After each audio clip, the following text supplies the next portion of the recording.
Hello. Debenhams, the department store, has gone into liquidation. You chaps, everyone let's start again. Anyone in Britain knows the name Debenhams straight away. You chaps in the rest of the world will know this department store very well from the reference to it in Agatha Christie's well-worn and often abused mystery novel Murder on the Orient Express. Did anyone see the pig's ear Kenneth Branagh made of his version? Well, after the mess he made of Frankenstein, I suppose it was only to be expected. Anyway, never mind. We will always have the Suchet version, won't we? Back to the novel. One of the passengers on the train, Countess Andrenyi, tries to hide the identity of the governess of the little victim, Daisy Armstrong, by saying that the governess was a somewhat over-upholstered redhead called Miss Freebody. Is this straight? I'll try again. Miss Freebody. The preternaturally well-informed Hercule Poirot knew that the original name of the famous London department store, what we call Debenhams, or called Debenhams today, was actually Debenham and Freebody, and that, coupled with his observation that the petite, dark-haired Miss Debenham was as different from the plump, auburn Freebody described by the Countess as it was possible to be, that prompted him to surmise that the Countess was prevaricating. Now, Murder on the Orient Express was published in 1934.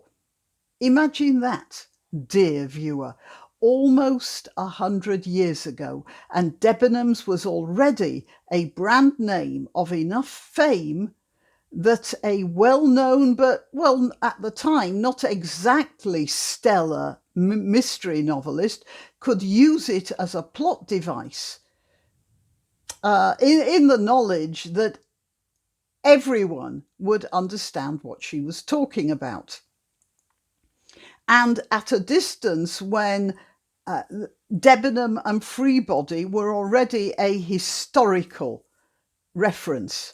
And now, 100 years later, almost, Debenhams is going the way of Toys R Us. And, well, what else? Toys R Us, Mothercare, Sears, Kodak, Dixon's, Woolworths, and Blockbusters. Oh, who remembers Blockbusters? When, for a brief period, like the churchgoers of a previous generation who would be out there every Sunday morning with their black-bound Bibles clutched under their arms, there would be whole neighbourhoods heading to Blockbusters clutching black boxed videos under their arms, the ones they'd been watching on the Saturday night, together, usually while eating a curry. Oh, I don't know how many times we did that. And why did Blockbusters fail? And Kodak and Woolworths? Because every one of them was running on a business model that had been usurped by technology.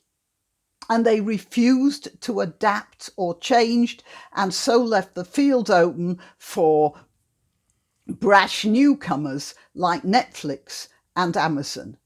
So, with that long list, why am I singling out Debenhams for particular criticism, even opprobrium? Because Debenhams had plenty of warning. All these other companies had gone to the wall long ago.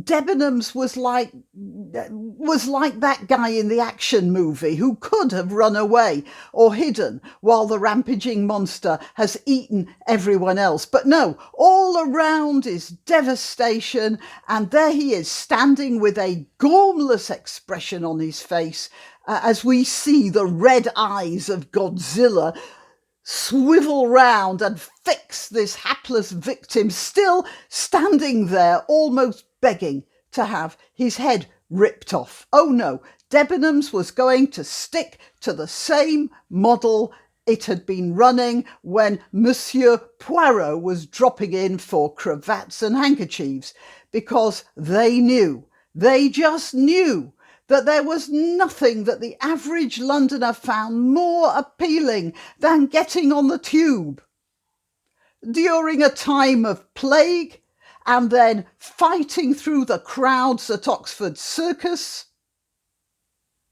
while braving pickpockets and the thoroughly British ambience of Oxford Street. So they could go to Debenhams and be told that they were out of stock of that particular size, but would you like to try something else, madam? And to do that instead of sitting at home and clicking through a whole world of suitable items on Amazon to be delivered in 3 days' time. Why not treat yourself or a favoured relative or friend to these magnificent examples of merch? The mugs and t-shirts come in the Graniopteryx design or Grambo with a firearm or the more deadly knitting needles. Go to www.graniopteryx.com and whatever platform you're watching this on, please click like, subscribe and share.